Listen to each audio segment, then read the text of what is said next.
धर्मशाला हिमाचल प्रदेश का एक खूबसूरत हिल स्टेशन। ये खूबसूरत शहर धौलाधर पर्वत श्रृंखला का हिस्सा है और ये पर्वत श्रृंखला लेसर हिमालयन चेन का। वैसे तो धर्मशाला से बहुत सारे ट्रैक्स की शुरुआत होती है, पर उन सभी ट्रैकों में सबसे फेमस ट्रैक है इंद्रहार पास। मैं अभी इंद्रहार पास तो नहीं जा सकता, पर मैं उसके बेस कैंप तक तो जा ही सकता हूँ, जो सी लेवल से 2875 मीटर की ऊंचाई पर इजी टू मॉडरेट ट्रैक है।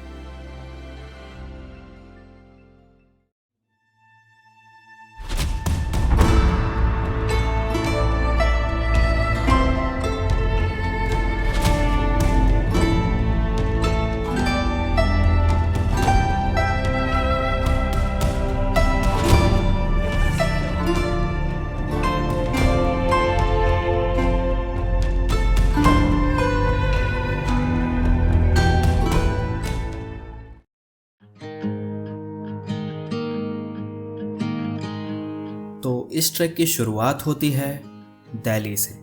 धर्मशाला पहुंचने के लिए 5 घंटे ट्रेन में सफ़र करने के बाद मैं पहुंचता हूं चंडीगढ़। तो अभी मैं चंडीगढ़ में हूं। सुबह 5 बजे मैं ट्रेन से उतर गया था और बहुत ज़्यादा ठंड थी, तो यहाँ पास में एक गुरुद्वारा था, तो 2 घंटे वहाँ पे बैठा। अब यहाँ से चंडीगढ़ से पूरा हिमाचल तक मैं हिचहाइक करूँगा। 240 किलोमीटर है, तो होप सो शाम तक पहुंच जाऊं। 5 घंटे का रास्ता है, अगर डायरेक्ट लिफ्ट मिल गई तो। मैंने डिसाइड तो कर लिया था कि हिचहाइकिंग करूंगा धर्मशाला तक, पर यह इतना टफ होगा मुझे लगा नहीं था।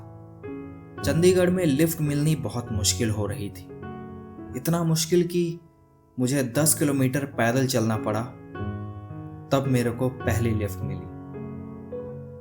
पर यह सब करते हुए 2 दिन हिचहाइक करने के बाद मैं पहुंचता हूं भागसू धर्मशाला।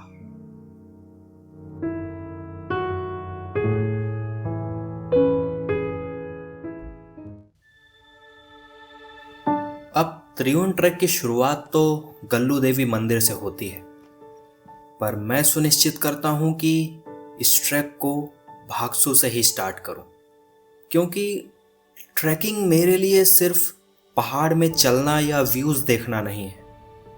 ट्रैक करते हुए जो डिस्कम्फर्ट, पेन, सांस ऊपर नीचे होना, बॉडी का थकना, इस सब के बाद जो एहसास होता है, बस उतना काफ़ी है मुझे दूसरे ट्रैक पर ले जाने के लिए।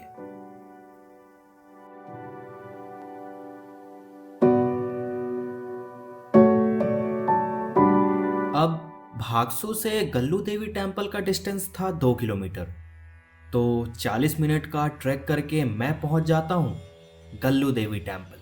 ट्रैक की सही मायनों में शुरुआत अब होने वाली थी, तो मैं गल्लू माता के दर्शन करने के बाद अपना ट्रैक शुरू करता हूं। ट्रैक शुरू करने से पहले मैं मेक श्योर करता हूं कि मैं अपने पानी की बोतल भर लूं, क्योंकि इस ट्रैक की ट्रेल में कहीं भी मुझे वाटर स्ट्रीम्स नहीं मिलने वाली थी।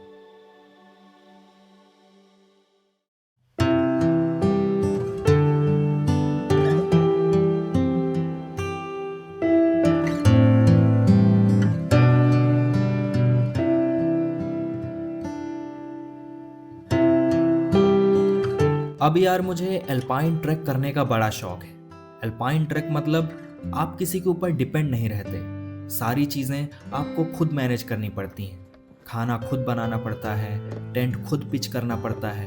बेसिकली आपको बहुत सारी चीज़ें देख कर चलना पड़ता है जब आप एल्पाइन ट्रैक करते हैं। अब मैंने कभी ग्रुप के साथ तो ट्रैक नहीं किया है, लेकिन एज अ एल्पाइन ट्रैकर मैं ये बता सकता हूँ कि सोलो ट्रैक करने में भी मज़ा आता है। जब आप अकेले ट्रैवल कर रहे होते हैं तो आप अपने आप से ही बातें करते हैं। आपकी जो भी प्रॉब्लम्स होती हैं लाइफ में, आप अपने आप से शेयर करते हैं और कभी कभी उनका सॉल्यूशन भी निकल आता है।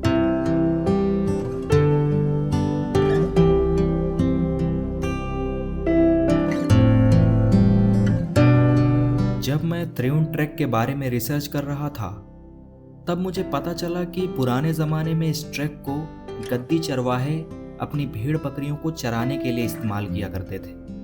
लेकिन फिर 19वीं सदी में ब्रिटिश सरकार ने यहाँ पे फॉरेस्ट रेस्ट हाउस बनाया, जिसके कारण यहाँ पे कैंपिंग और ट्रैकिंग होने लगी और ये ट्रैक बहुत ज़्यादा फेमस हो गया।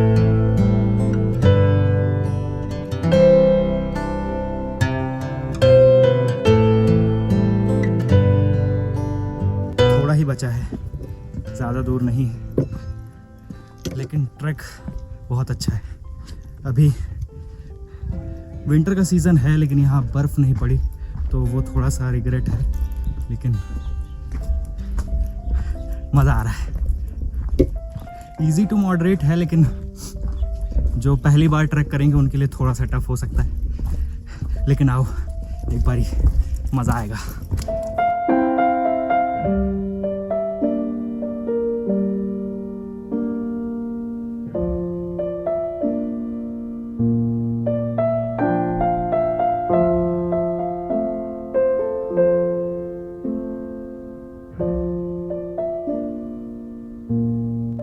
तो दोस्तों, इस ट्रैक के हाफ पॉइंट तक पहुंच चुके हैं हम और अभी 2 किलोमीटर और बचा हुआ है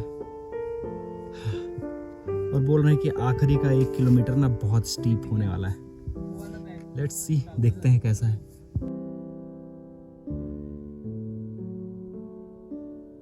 मैंने मंदिर से अपना ट्रैक शुरू किया था 11 बजे, तो मुझे सनसेट से पहले वहां पहुंचना था क्योंकि त्रिउंड का सनसेट बहुत अच्छा होता है।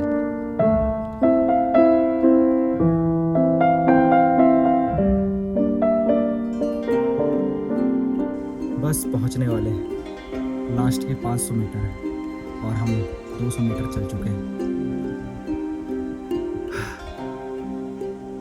हालत खराब हो गई भाई, इतना थके हुए ना कि चलते चलते जमाई आ रही है। अब जैसे ही लास्ट के 300-400 मीटर बचते हैं तो मैं नोटिस करता हूँ कि सनसेट की वजह से सनलाइट में हल्का सा रेडनेस दिखने लगती है और कुछ ही देर बाद पूरा का पूरा लैंडस्केप रेड हो जाता है।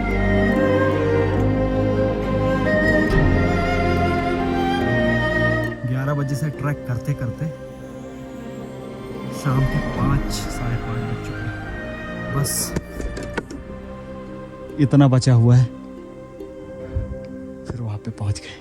लेकिन मुझे पता नहीं था कि ये सनसेट मेरे लाइफ का बेस्ट सनसेट होने वाला था।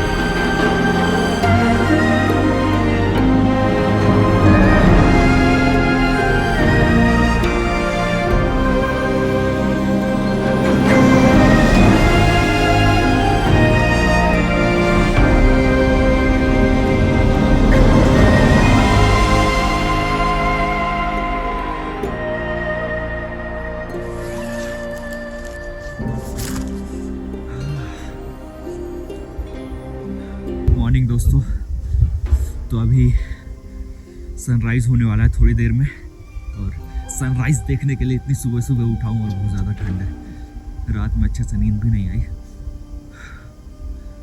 बाकी बहुत मज़ा आया रात भर।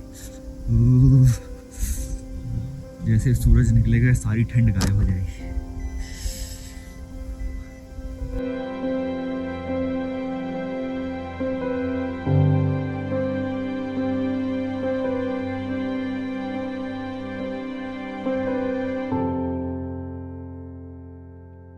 अब ट्रैक के दूसरे दिन मौसम क्लाउडी होने के कारण सनराइज तो देखने को नहीं मिलता, पर होराइजन में थोड़ी सी येलो और ब्लू कलर की लाइंस देखने को मिलती हैं।